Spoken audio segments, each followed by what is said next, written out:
Hello, it's October 6th of the 365 Biblical Workout, and today we're going to pick up at Luke chapter 22. Now the feast of unleavened bread drew near, which is called Passover, and the chief priests and the scribes sought how they might kill him, for they feared the people. Then Satan entered Judas, surnamed Iscariot, who was numbered among the 12. So he went his way and conferred with the chief priests and captains, how he might betray him to them. And they were glad and agreed to give him money. So he promised and sought opportunity to betray him to them in the absence of the multitude. Then came the day of unleavened bread, when the Passover must be killed. And he sent Peter and John, saying, Go, and prepare the Passover for us, that we may eat. So they said to him, Where do you want us to prepare? And he said to them, Behold, when you have entered the city, a man will meet you carrying a pitcher of water. Follow him into the house which he enters. Then you shall say to the master of the house, The teacher says to you, Where is the guest room where I may eat the Passover with my disciples? Then he will show you a large furnished upper room. There make ready. So they went and found it just as he had said to them, and they prepared the Passover. When the hour had come, he sat down, and the 12 apostles with him. Then he said to them, With fervent desire I have desired to eat this Passover with you before I suffer. For I say to you, I will no longer eat of it until it is fulfilled in the kingdom of God. Then he took the cup and gave thanks, and said, Take this and divide it among yourselves. For I say to you, I will not drink of the fruit of the vine until the kingdom of God comes. And he took bread, gave thanks, and broke it, and gave it to them, saying, This is my body, which is given for you. Do this in remembrance of me. Likewise, he also took the cup after supper, saying, This cup is the new covenant in my blood, which is shed for you. But behold, the hand of my betrayer is with me on the table. And truly the Son of Man goes as it has been determined, but woe to that man by whom he is betrayed. Then they began to question among themselves which of them it was who would do this thing. Now there was also a dispute among them as to which of them should be considered the greatest. And he said to them, The kings of the Gentiles exercise lordship over them, and those who exercise authority over them are called benefactors. But not so among you. On the contrary, he who is greatest among you, let him be as the younger, and he who governs as he who serves. For who is greater, he who sits at the table or he who serves? Is it not he who sits at the table?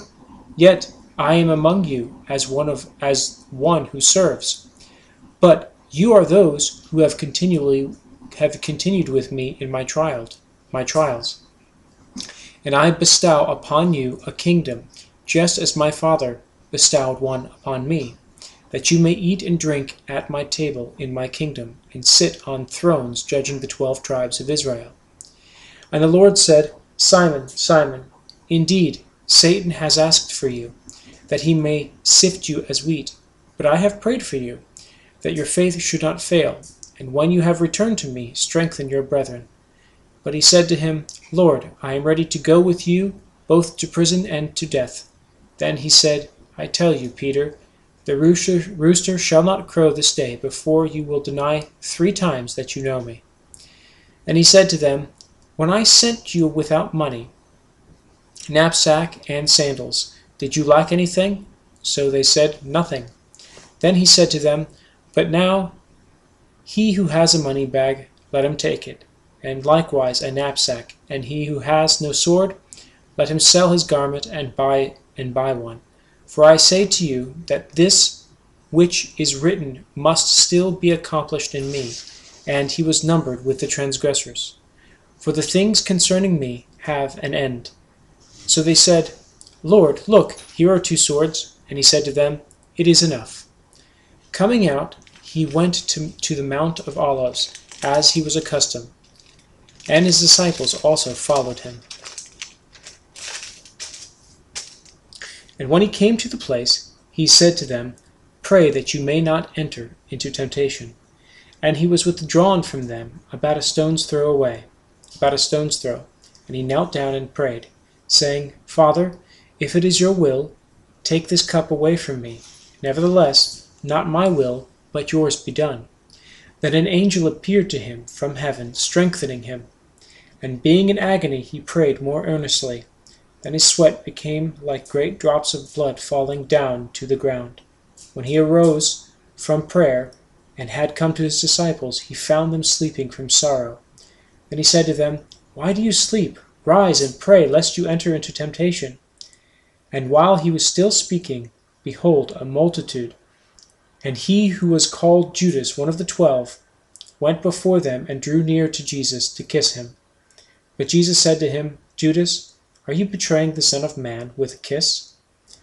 When those around him saw what was going to happen, they said to him, Lord, shall we strike with the sword? And one of them struck the servant of the high priest and cut off his right ear. And Jesus answered and said, Permit even this. And he touched his ear and healed him. Then Jesus said to the chief priests, captains of the temple, and the elders who had come to him, Have you come out as against a robber with swords and clubs? When I was with you daily in the temple, you did not try to seize me, but this is your hour and the power of darkness. Having arrested him, they led him and brought him into the high priest's house, but Peter followed at a distance. Now when they had kindled a fire in the midst of the courtyard and sat down together, Peter sat among them. And a certain servant girl, seeing him as he sat by the fire, looked intently at him, and said, This man was also with him. But he denied him, saying, Woman, I do not know him. And after a little while another saw him and said, You also are of them. But Peter said, Man, I am not. Then, after about an hour had passed, another confidently affirmed, saying, Surely, this fellow also was with him, for he is a Galilean. But Peter said, Man, I do not know what you are saying. Immediately, while he was still speaking, the rooster crowed. And the Lord turned and looked at Peter. Then Peter remembered the word of the Lord, how he had said to him, Before the rooster crows, you will deny me 3 times. So Peter went out and wept bitterly. Now the men who held Jesus mocked him and beat him, and having blindfolded him, they struck him on the face and asked him, saying, Prophesy, who is the one who struck you? And many other things they blasphemously spoke against him. As soon as it was day, the elders of the people, both chief priests and scribes, came together and led him into their council, saying, If you are the Christ, tell us. But he said to them, If I tell you, you will by no means believe me, and if I also ask you, you will by no means answer me or let me go. Hereafter the Son of Man will sit on the right hand of the power of God. Then they all said, Are you then the Son of God? So he said to them, You rightly say that I am. And they said, What further testimony do we need? For we have heard it ourselves from his own mouth. Then the whole multitude of them arose and led him to Pilate. And they began to accuse him, saying, We found this fellow perverting the nation and forbidding to pay taxes to Caesar, saying that he himself is Christ, a king. Then Pilate asked him, saying, Are you the king of the Jews? He answered him and said, It is as you say. So Pilate said to the chief priests and the crowd, I find no fault in this man. But they were the more fierce, saying, He stirs up the people, teaching throughout all Judea, beginning from Galilee to this place. And when Pilate heard of Galilee, he asked if the man were a Galilean. And as soon as he knew that he belonged to Herod's jurisdiction, he sent him to Herod, who also was in Jerusalem at that time. Now when Herod saw Jesus, he was exceedingly glad, for he had desired for a long time to see him, because he had heard many things about him, and he hoped to see some miracle done by him. Then he questioned him with many words, but he answered him nothing. And the chief priests and scribes stood vehemently accused him. Then Herod, with his men of war, treated him with contempt and mocked him, arrayed him in a gorgeous robe, and sent him back to Pilate. That very day Pilate and Herod became friends with each other, for previously they had been at enmity with each other. Then Pilate, when he had called together the chief priests, the rulers, and the people, said to them, "You have brought this man to me as one who misleads the people, and indeed, having examined him in your presence, I have found no fault in this man concerning those things which you accuse him. No, neither did Herod, for I sent him back to him, and indeed nothing deserving of death has been done by him. I will therefore chastise him and release him." For it was necessary for him to release one to them at the feast.